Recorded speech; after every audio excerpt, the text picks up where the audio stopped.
सुप्रभातम। आज की संहिता वाचन को शुरू करते हैं। ओम त्र्यंबकम यजामहे सुगंधिम पुष्टिवर्धनम उर्वारुकमिव बंधनात् मृत्युर्मुक्षीयमामृतात्। चरक चिकित्सा स्थान ज्वर चिकित्सा अध्याय। कल हमने अन्य द्युष्क और तृतीय और चतुर्थक इनके बारे में पढ़ा था। और सभी डिस्कशन के बाद जो उपसंहार हुआ था वो ये था कि अन्य दुष्काः प्रतिदिनम दिनम हित्वा तृतीयकाः दिनद्वयम यो विश्रम्य प्रत्येति स चतुर्थकाः। अन्य दुष्का ज्वर प्रतिदिन आएगा, एक दिन छोड़कर पहले दिन आने के बाद दूसरे दिन का गैप लेकर तीसरे दिन आने वाला ज्वर तृतीयक होगा। और दिनद्वयम यो विश्रम्य, बीच में 2 दिन जो रुकता है पहले दिन आने के बाद दूसरे और तीसरे दिन जो विश्राम लेता है, और चतुर्थ दिन में फिर से प्रवर्तमान होने वाला ज्वर चतुर्थक कहलाता है। तो ये हमने कल पढ़ा था, वहां से आज आगे जाएंगे।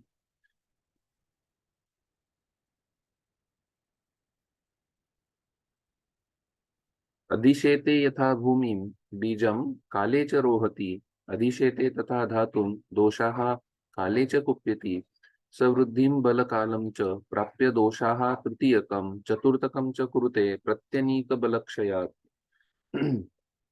तो जिस तरीके से बीज जमीन में अधिशेत हो जाता है और काले च रोहति यथा काल में उसका रोहन होता है, उसमें से प्रवर्तमान होता है, तो वैसे ही अधिशेते तथा धातु दोषाः, वैसे ही दोष धातुओं में जाकर अधिशेत हो जाते हैं।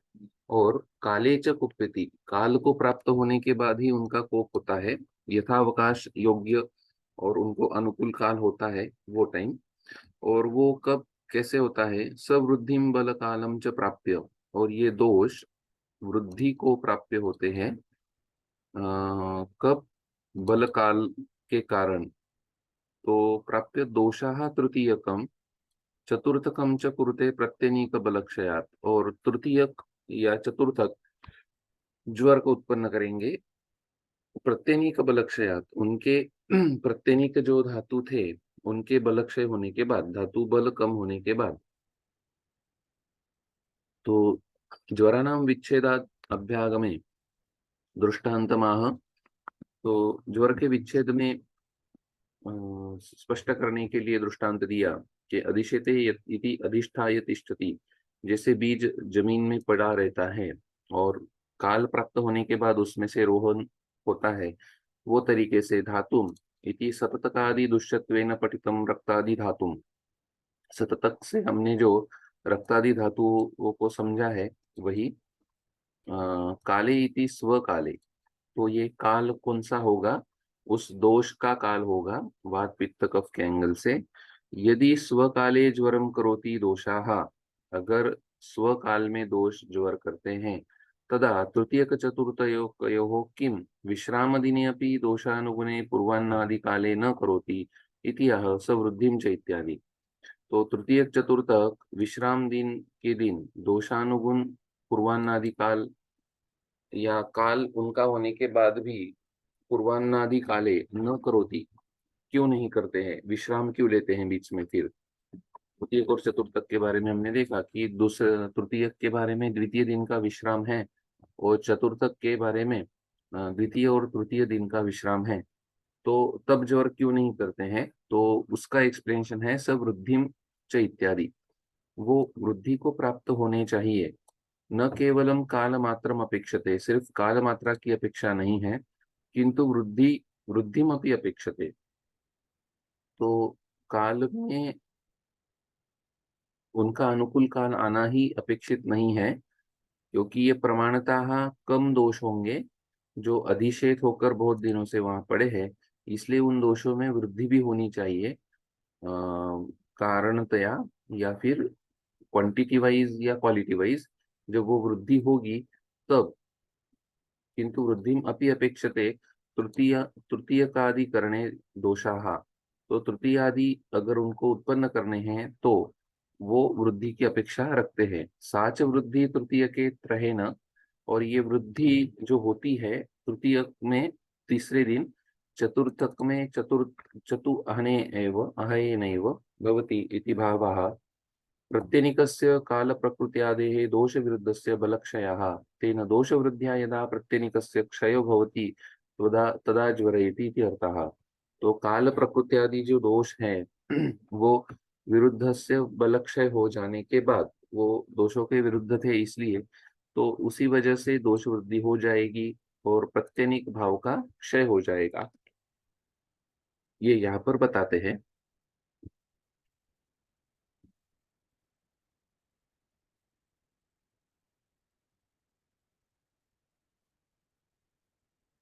कृत्वा वेगं गतबलाः स्वे स्वे स्थाने व्यवस्थिताः पुनः विवृद्धाः स्वे काले ज्वरयन्ति नरम्मला।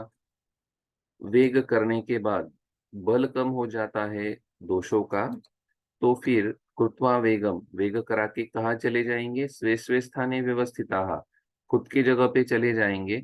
और पुनः विवृद्धा स्वे काले ज्वरयंती नरम मलाह, और पुनः विवृद्ध होकर व्यक्ति में ज्वर उत्पन्न न करेंगे। तो अथ सततकादौ यथा वृद्धो दोषो ज्वर वेगम जनयति तस्य यथा उपशमो भवति तदाह कृत्वा इत्यादि। कि सततकादि जो विषम ज्वर बताए हैं वो कैसे चलते हैं, कैसे ये ज्वर के वेग उत्पन्न करते हैं, उसमें क्लैरिफिकेशन है कि कृत्वा वेगम गत बलाहा, वेग करने के बाद उनका बल हीन जब हो जाएगा। सतकादो यथा वृद्धो दोषो ज्वर वेगम जनयति, वृद्ध होंगे पहले, वृद्धावस्था को प्राप्त होंगे, वृद्धावस्था को प्राप्त होने के बाद ही वो ज्वर वेग का जनन करने में समर्थ होंगे। और जैसे ज्वर वेग उत्पन्न करेंगे वैसे उनका उपशम हो जाएगा, वृद्धि अवस्था कम हो जाएगी, बल कम हो जाएगा। तो वो कहाँ जाएंगे, स्वे स्वे स्थाने व्यवस्थिताः, जहां से आए थे, जहां पर जिस जिस धातु में उनका आश्रय था वहां वो चले जाएंगे।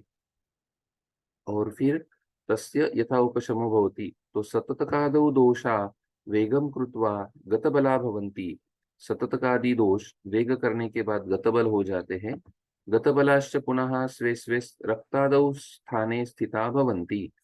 तो ये स्थान से वो धातुओं को ही हमें याद करना है। गतबलाश्च पुनः स्वे स्वे स्थाने रक्तादौ स्थाने स्थिताः भवन्ति पुनः त एव वृद्धा स्वे काले ज्वरयंती, और फिर से वृद्ध जब हो जाएंगे खुद के काल में बल प्राप्ति होने के बाद, तब ज्वर की उत्पत्ति करेंगे। तो विषम ज्वर के बारे में हमेशा जो ये कहा जाता है कि इतने वेग किस तरीके से आते हैं, क्यों आते हैं, तो सतत, संतत, अनिर्द्युष्क, तृतीयक, चतुर्थक, ये जो ज्वर है ये हमें ये तरीके से समझना होगा कि अविसर्गी 7 दिन का जो संतत ज्वर हमने देखा था, तो उसमें कोई विसर्ग ही नहीं है, इसलिए वहां पर उत्कृष्ट बल दोषों का होगा जो 7 दिन तक अविसर्गी ज्वर आपको प्रोड्यूस कर रहे हैं। इसीलिए वहां पर हमें ये बताया गया कि सशीघ्रम शीघ्र कारित्वात् प्रशमम याति हंति वा। तो शीघ्रतरता से संतत ज्वर आएगा। 7, 10 या 12 दिन का काल भी वहां पर दोषों की अवस्था में बताया था। और इस तरीके से आने वाले ज्वर संतत के बाद सततक, सततक के बाद आपका अन्य दुष्क, फिर तृतीयक और चतुर्थक, ये बारे में हमें समझना होगा।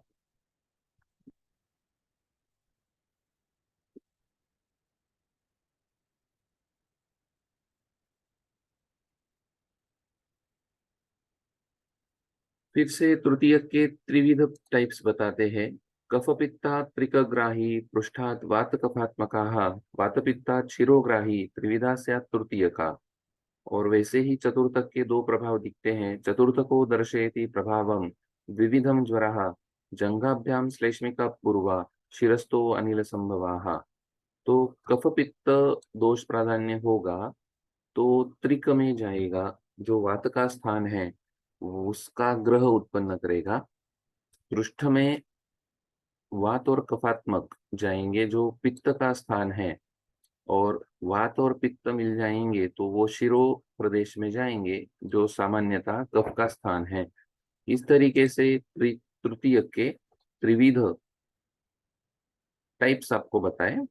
और चतुर्थक भी दो तरीके से प्रभाव बताता है। दर्शयति प्रभावम द्विविधम ज्वरः जंघाभ्याम श्लेष्मिक पूर्वम, जंघा में श्लेष्मिक होगा और शिर में अनिल संभव होगा।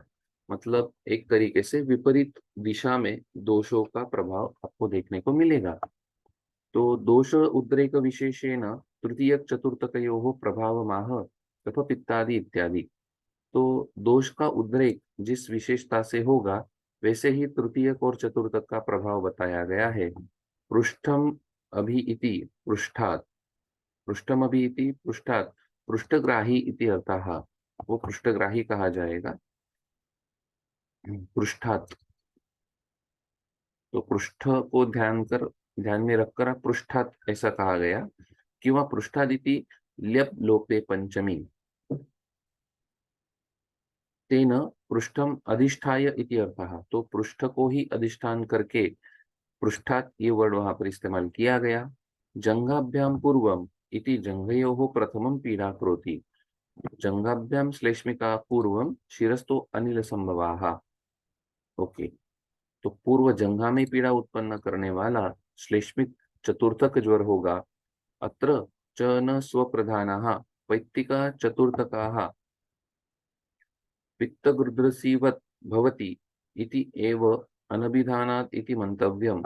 हारिते तु पित्तजन जन्यत्वं यदुक्तं तत् अनुबंध रूप पित्तजन्यत्वं पृथक भाव अकर्तृत्वात् न हि प्रभावः चतुर्थक अभ्युपगम विरोधी। तो जैसे कफज और वातज चतुर्थक ज्वर कहे, वैसे पैतृक चतुर्थक ज्वर क्यों नहीं कहा गया? तो वो हरित ने कहा है पित्तजन्यत्व, पित्त से चतुर्थक ज्वर की उत्पत्ति हरित में बताई है। लेकिन अत्र च न स्वप्रधानः, पैतृक चतुर्थक ज्वर ये स्वप्रधान नहीं है। पैतृक चतुर्थकः तो वो कैसा होता है? पित्तगृध्रसीवत भवति, पित्तगृध्रसी के जैसा होता है। और इसीलिए उसी तरीके से आप उसको जानिए। लेकिन तद अनुबंध रूप पित्तजन्यत्व, तो ये जो पित्त चतुर्थक ज्वर अगर कहा जाएगा जो पित्त गुद्रसी के जैसा है, वो अनुबंध रूप पित्त से जनित है, प्रधान पित्त से नहीं, या पित्त की प्रधानता वहां नहीं होगी, वो अनुबंध रूप होगा कफ में या वात के साथ। इसलिए प्राइम दोष आपको दो ही मिलेंगे चतुर्थक में, कफज या वातज। इसीलिए पृथक प्रभाव अकर्तृत्व पित्त का वहां पर बताया है। और इसीलिए नहीं प्रभाव चतुर्थ का अभ्युपगम विरोधी। और इसीलिए ये दो ही प्रभाव आप जानिए, ये अभ्युपगम के विरोधी नहीं है। यही बताया। तृतीय के तीन टाइप्स बताए और चतुर्थक के दो प्रभाव बताए, या फिर तृतीय के भी तीन प्रभाव ही हम लोग कह सकते हैं। प्रभाव ये एंटिटी अलग से हम लोग समझते हैं। जो विचित्र प्रारब्ध कर्म या रसवीर्य विपाक के आगे द्रव्यों के बारे में हम लोग सोचते हैं उसको प्रभाव कहते हैं। या विशेष कार्य जो देखने को मिलता है उसको हम लोग प्रभाव कहते हैं। तो त्रिविध प्रभाव तृतीय का व्यक्त होता है। दो दोष उनके एरिया से निकलकर तीसरे दोष के एरिया में जाकर लक्षण उत्पन्न करेंगे, उसको प्रभाव कहेंगे। तो विषम ज्वर एवाणी चतुर्थक विपर्य त्रिविधो धातु एकैको द्विधातुस्था करोति यम। तो चतुर्थक विपर्य नाम से एक विषम ज्वर यहाँ पर बताया कि जो आपको पांच प्रकार जो विषम ज्वर के कहे गए हैं उनके अलग, लेकिन चतुर्थक विपर्य का होता है जो अलग अलग तीन दोष वात पित्त कफ अस्थि और मज्जा इन दो धातुओं के आश्रित रहकर उत्पन्न करते हैं, इसको चतुर्थक विपर्य कहा गया। क्योंकि यहाँ चतुर्थक में जो आदि और अंत में ज्वर करता है और बीच के दिन छोड़ देता है, तो चतुर्थक विपर्य वाला जो ज्वर होगा वो द्वितीय और तृतीय में होगा, पहले और चौथे दिन का ब्रेक होगा। ये एक एंटिटी आपको बता के रखी, चतुर्थक विपर्य। लेकिन ये असेसमेंट के लिए हम लोगों को बहुत सावधानी से इसका असेसमेंट करनी होगी, क्योंकि जनरली पेशेंट हमारे पास जो आता है वो ज्वर व्यक्ति के बाद आ जाता है, या ज्वर व्यक्तता आ जाती है, तब वो ध्यान में आता है। और उसकी नेक्स्ट साइकिल पूरी होने के लिए आपको फिर से 4 दिन वेट करना पड़ेगा, और तब तक इसका पैटर्न समझना ये उतनी आसान बात नहीं होगी। इसलिए पूर्व रूप, लक्षण, ये तरीके से शायद इसकी व्यक्तता होगी, वहां हमें कुछ इसका आंसर मिल सकता है, ये भी बात होगी। तो ये चतुर्थक विपर्य है। और त्रिविधो धातु एकैको संप्रति मध्ये अहनि, संप्रति मध्ये अहनि ज्वरयति आदवन्ते च यो मुञ्चति स चतुर्थक विपर्यत्वेन चतुर्थक ग्रहण गृहीत एव इति दर्शयन् आह।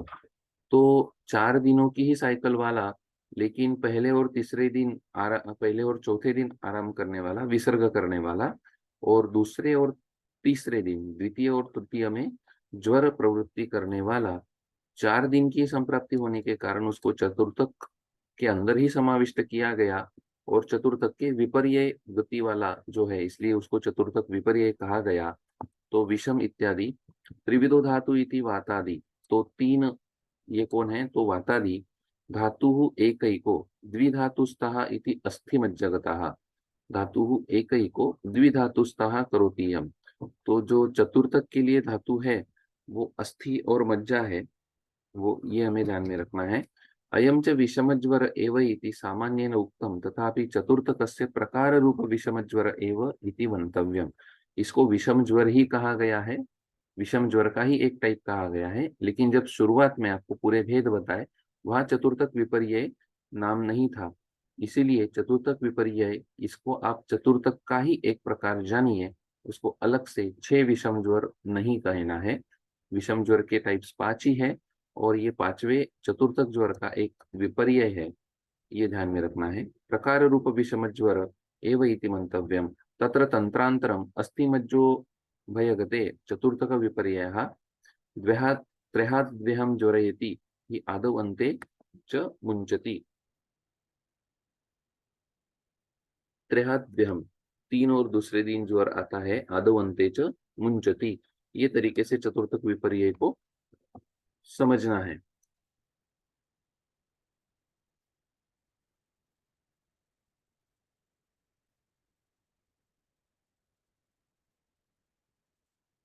और फिर प्रायशः सन्निपातेन दृष्टा पंचविधो ज्वरः सन्निपाते तु यो भूयान् स दोषाः परिकीर्तिताः। तो विषम ज्वर जो है वो हमने सन्निपात ही आपको बताए हैं, लेकिन शायद आपको सन्निपात में एक दोष प्राधान्य से दिखेगा, तो उसको आप प्रधान मानिए। लेकिन ये भूलिए मत कि विषम ज्वर सन्निपात ही है। तो चतुर्थक विपर्ययेन संयुक्त पंचविध ज्वराणाम समानम धर्मम आह प्रायश इत्यादि। तो चतुर्थक विपर्य के बाद पंचविध जो ज्वर है उनका समान धर्म बताते हैं। प्रायशो ग्रहणात् सततकादीनाम द्वंद्वादिजन्यत्वम अपि सूचयति। तो प्रायशो ग्रहण से सततकादि जो ज्वर है उनका द्वंद्वादि जन्यत्वम अपि सूचयति, मतलब प्रायशः सन्निपातेन दृष्टा पंचविधो ज्वरः, कि सन्निपात से ही 5 टाइप्स हमने बताए हैं, लेकिन सन्निपात में भी भूयान सदोषा परिकीर्तिता, यो भूयान जो ज्यादा व्यक्त होता है।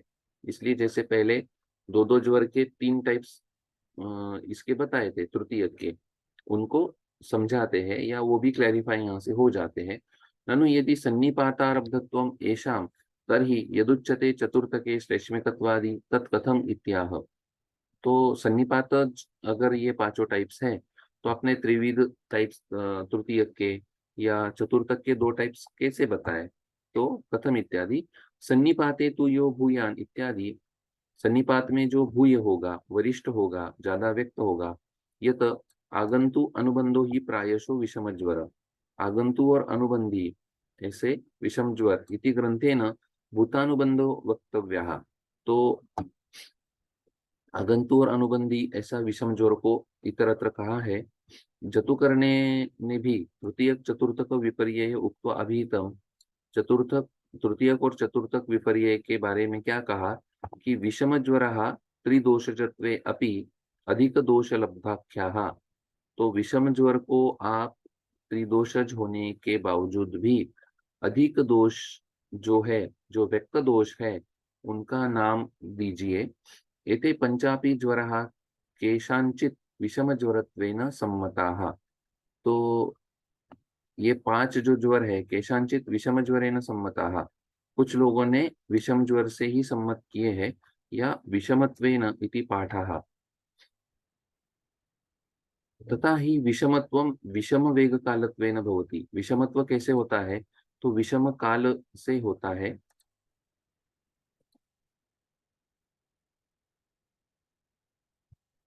और फिर यदुक्तमन्यत्र विषमो विषमारंभ क्रिया कालो अनुषंगवान। वाग्भट निदान स्थान अध्याय 2 में कहा है कि विषम होगा ज्वर, वो कैसा होगा? उसका आरंभ और क्रियाकाल ये विषम होगा, और अनुषंगी होगा, छोड़ेगा नहीं। इति मतलब जो विसर्ग काल होगा, जब ज्वर नहीं होगा, तब भी वो दोषों ने आपके शरीर को छोड़ा नहीं होगा, उनकी उपस्थिति वहां होगी, इसलिए अनुषंगवान।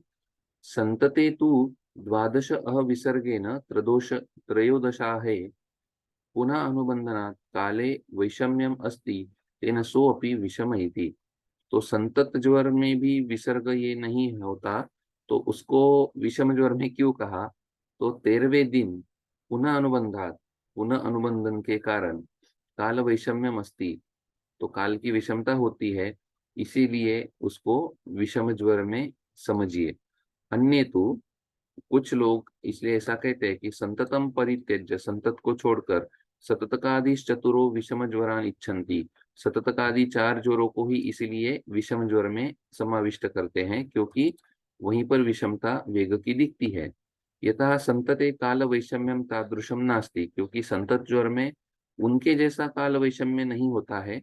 उक्तम च खरनादेन ज्वरा पंचमयोक्ता। खरनाद आचार्य ने क्या कहा कि ज्वरा पंचमयोक्ता, मैंने पांच जोर बताए, ये पूर्वम संततकादया, जो संततकादि पांच जोर बताए। चत्वारः संततम हित्वा ज्ञेयास्ते विषम ज्वरा। तो खरनाद ने क्या कहा कि संतत को छोड़कर बाकी चार को आप विषम ज्वर जानिए। अन्य च, अन्य भी क्या कहते हैं? तृतीय चतुर्थक एवं विषमो। बाकी लोग क्या कहेंगे? तो सिर्फ तृतीयक और चतुर्थक को ही विषम मानते हैं। विषमा नाम चीरेण उत्पादात, क्योंकि विषम है और देरी से उत्पादन होता है। चीरेण उत्पादात, दारुवाह जी का वचन देते हैं, सूक्ष्म सूक्ष्मतरास्येषु दूरात् दूरतरेषु च दोषो रक्तादि मार्गेषु शनै अल्पम चीरेण यत् याति देहम नवाशेषम भूयिष्ठम प्रतिपद्यते क्रमोयम तेन विच्छिन्न संतापो लक्ष्यते ज्वरे।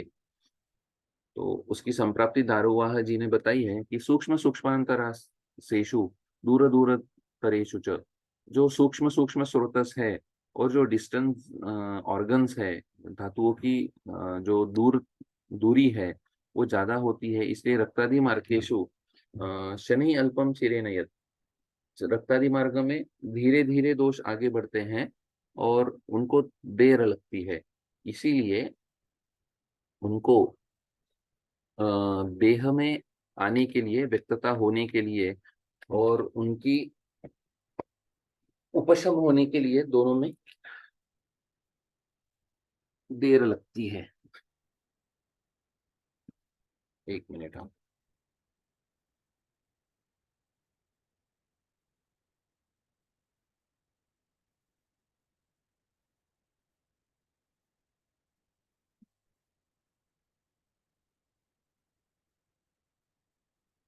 तो ठीक है। ये तरीके से उपसंहार में अगर हम लोग जाएंगे तो प्रायशः सन्निपात है ना, पांचों ही टाइप सन्निपातज है, लेकिन उसमें व्यक्त जिस दोष की भी ज्यादा व्यक्तता होगी वो तरीके से उसको नामाभिधान देना है।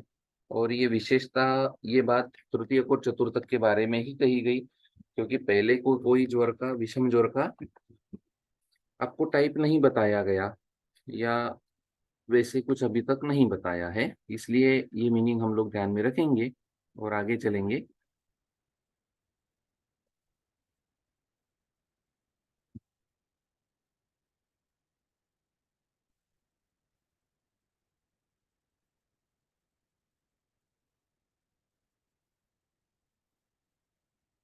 ऋतु अहोरात्र दोषाणां मनसश्च बलाबलात्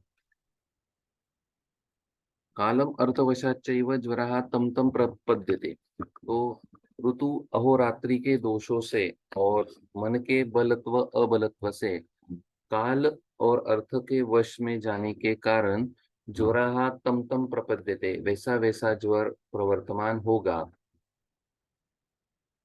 गुरुत्वं दैन्यमुद्वेगा सदनं छर्दरोचको रसस्थिते बहिस्तापा सांगमर्दो विजृंभणम् रक्तोष्णा पीडका स्तृष्णा सरक्तं स्खीवनं मुहुः आह राग भ्रममद प्रलापा रक्त संस्थिते अंतर्दाह सतृन्मोहा सग्लानि सृष्टवित्कता दौर्गन्ध्यं गात्र विक्षेपो ज्वरे मांसस्थिते भवेत् स्वेदस्तीव्रा पिपासा च प्रलापो वम्य भीक्ष्णशाः स्वगन्धस्य सत्वं च मेदस्थे ग्लान्यरोचको विरेकवमने चोभे शास्तिभेदं प्रकूजनं विक्षेपणं च गात्राणां श्वासश्च अस्थिगते ज्वरे हिक्काश्वासस्तथा कासस्तमसश्चातिदर्शनं परमच्छेदो बहिश्चैत्यं दाहो अन्तश्चैव मज्जगे शुक्रस्थानगतः शुक्रं मोक्षं कृत्वा विनाश्य च प्राणं वायवग्निसोमैश्च सार्धं गच्छत्यसौ विभुः रसरक्ताश्रितः साध्यो मेदो मांसगतश्च याः अस्थिमज्जगता कृच्छ्र शुक्रस्थो नैव सिद्ध्यति। तो धातुगत ज्वर बताते हैं और उसकी प्रस्तावना ऋतु अहोरात्र और दोष और मन का बलत्व और अबलत्व, इन फैक्टर का, ऋतु का बलाबलत्व, अहोरात्रि में बलाबलत्व, दोषों का बलाबलत्व और मन का बलाबलत्व, कालम अर्थवशाच्चैव, काल को प्राप्त होंगे अर्थवश के होने के कारण, और वैसा वैसा ज्वर प्रवर्तमान हो जाता है। तो यहाँ से रसादि सप्त धातुओं में ज्वर की उत्पत्ति बताते हैं, और उसके पहले जो प्रस्तावना है कि ऋतु अहोरात्र दोषानाम, तो संप्रति वो विषम ज्वर से निगृहित होने के कारण उसको पहले समझेंगे। संप्रति संतत ज्वर एव यथा सततकादि रूपो भवति तथा सततकादयाः संततादि रूपा भवन्ति तदाह ऋतु अहोरात्र इत्यादि। तो संतत ज्वर जो सततकादि रूप हो जाता है या सततकादि संततादि रूप हो जाते हैं, इसमें विसर्ग का भेद है दोनों में। तो सततक में आपको जो अविसर्गी जोर मिलता है, और संतता संतत इत्यादि जोरों में आपको विसर्ग और जोर प्रवर्तन, इसकी एक साइकिल मिलती है। तो ये दोनों एक जैसे हो सकते हैं कई बार। तो आपको सतत ज्वर में संतत ज्वर में आपको विसर्ग मिल जाएगा, और सतत ज्वर में अविसर्ग मिल जाएगा, ऐसा भी हो जाएगा। तो ये कब होगा? ऋतु अहोरात्र इत्यादि। तो जो विसर्ग का काल आने वाला है, तभी अगर ऋतु अहोरात्र और दोषों का या मन का बलत्व अबलत्व, ये फैक्टर्स अगर वर्क करेंगे, और जो क्षीयमान दोष होने वाले थे ज्वर वेग उत्पन्न करने के कारण, उनको फिर से बल अगर प्रदान कर देते हैं, तो वहां पर जो विसर्ग एक्सपेक्टेड था वो विसर्ग नहीं होगा। ये तरीके ने बला बलातिथि मनो अंतेन संबंधिते बलम च बलम च बलाबलम अर्थवशादिति कर्मवशात, ऐसे कोई कर्म हो जाएंगे अर्थवशात। तो ऋत्वादि नाम बलात् तथा ऋत्वादि बलात् ज्वरस्तम तम सततादि ज्वरोक्तम कालम प्रपद्यते। तो ऋतु जो जब जब बल को प्राप्त होने वाले हैं विषम ज्वरों में, जैसे तृतीय अन्नी चतुर्थे अन्नी, ये जो बताया है तृतीय को चतुर्थक में, वैसे उस दिन जो बल को प्राप्त होने वाला था वो बात करते हैं। तत्र ऋतुबलात् उत्तरः सततको वर्षा कालजः प्रत्यनीकः शरदं प्राप्य अन्य दुष्कादि रूपो भवति। तो ये कैसे वर्क करेगा उसका एग्जाम्पल बताते हैं कि जो वर्षा कालजन्य सततक ज्वर होगा वही अगर शरद में उत्पन्न हो रहा है तो उसकी व्यक्तता अन्यद्युष्कादि रूपो भवति, अन्यद्युष्क तृतीय चतुर्थक ऐसे रूप में होगी, क्योंकि वर्षा ऋतु में उसको जो बल मिलने वाला था वो शरद ऋतु में नहीं मिल रहा है, इसलिए उसका बल हीन हो गया, इसलिए वो अगले अगले रूप में चला गया। अहोरात्र बलाबलात् काल विशेष प्राप्ति यथा वसन्तस्य मध्यमेषु वसन्तस्य मध्येषु अहोरात्रेषु वातिकाः चतुर्थको जाताः यस्य वसन्तस्य पश्चिमानि अहोरात्राणि रुक्षानि प्राप्य बलवान् तृतीयकादि रूपो भवति। तो वसंत के मध्य में जो वातिक चातुर्थिक ज्वर होगा वो वसंत से पश्चिमानी अहोरात्राणी मतलब उत्तर काल में जो रुक्षता उत्पन्न हो जाती है वहां पर बल प्राप्त होने के कारण चातुर्थिक जो ज्वर पहले था वो तृतीय कादि रूपो भवति, मतलब वो एग्रेसिव की तरफ आ जाता है बल वर्धन हो जाने के कारण। संतत ज्वर से लेकर चातुर्थक ज्वर तक क्रमशः बलहीन होते जाता है, इसलिए तृतीय का चतुर्थक का कन्वर्जन तृतीयक में होना ये बलवर्धन दर्शाता है। और जो वातिक संततक ज्वर शरद में अन्य दुष्कादि रूप हो रहा है वो बलहीनता बताते हैं। तथोक्त दिनेषु एव श्लेष्मिकाः सततको जाताः शेष दिनेषु श्लेष्म प्रत्यनिकेषु अन्य दुष्कादि रूपो भवति। तो वैसा ही श्लेष्मिक ज्वर जो होगा श्लेष्मिक काल में वो सततक तरीके से व्यक्त होगा, और श्लेष्म प्रत्यनिक दिन अगर होंगे तो अन्य दुष्कादि रूप हो जाएगा।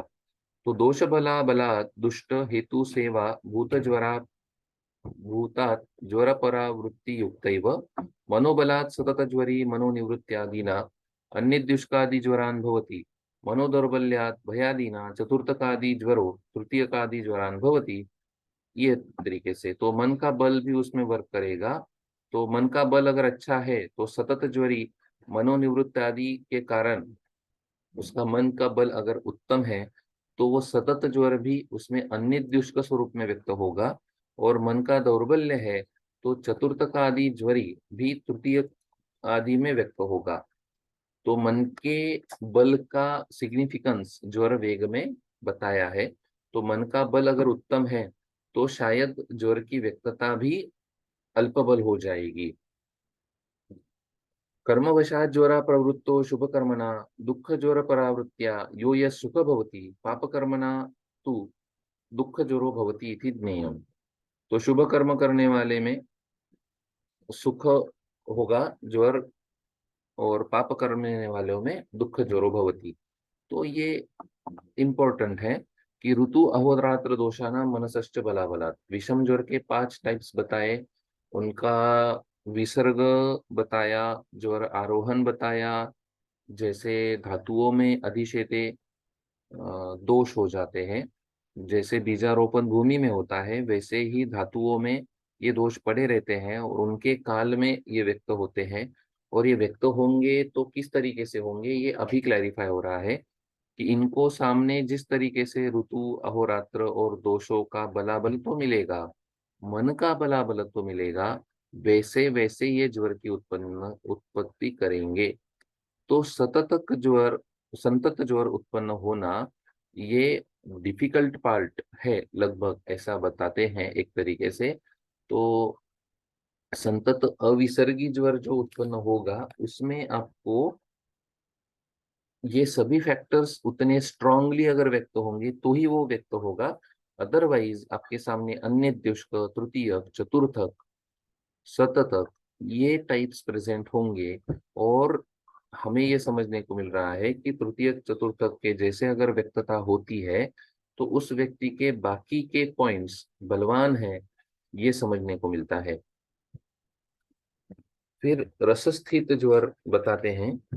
तो गुरुत्वम दैन्यम उद्वेगाः सदनम छर्दे रोचको रसस्थिते बहिस्तापा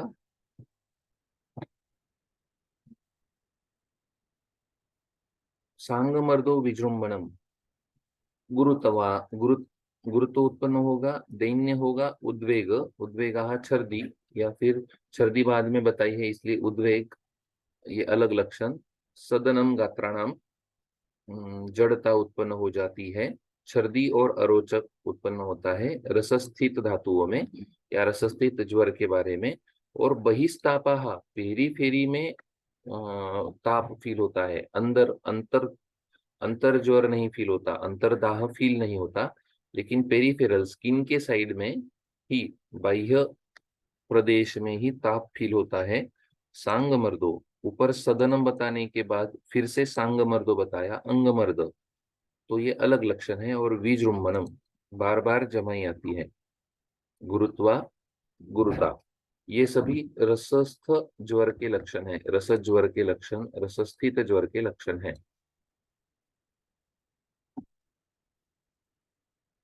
यहाँ जो नीचे दिया है माधव निदान की टीका में विजय रक्षक जी ने जो बताया वो इस बारे में दिया है।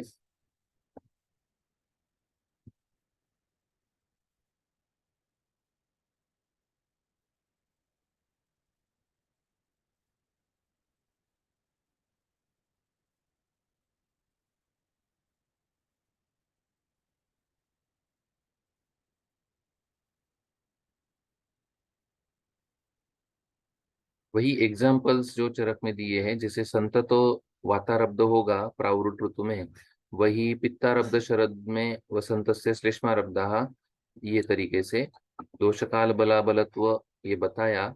और मन के बारे में बताते हैं तब विषादो रोग वर्धना नाम, चरक सूत्र स्थान 25 में जो बताया है। और बाकी के लोग मन शब्देन बुद्धिम व्याख्यानयन्ति, ये हमारे लिए इम्पोर्टेंट है। कारणे कार्य उपचारात, कारण के एंगल से ही कार्य का उपचार किया जाता है। और बुद्धि का बलाबलत्व, कि मन शब्द से बुद्धि ग्रहण की जाती है और उसका बलाबलत्व देखा जाता है।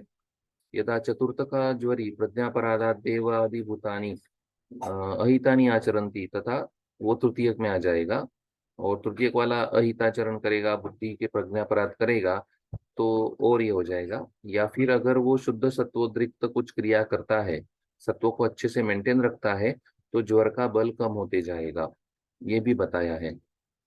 तो अर्थवशात यथा संततज्वरेणोपि यदि चतुर्थ वेग नियम कर्म स्यात् तथा संततोपि चतुर्थकत्वेन विपरिण्यमते, वही माधव निदान की टीका यहाँ पर उद्धृत की गई है। तो ठीक है, आज के लिए यहाँ रुकेंगे।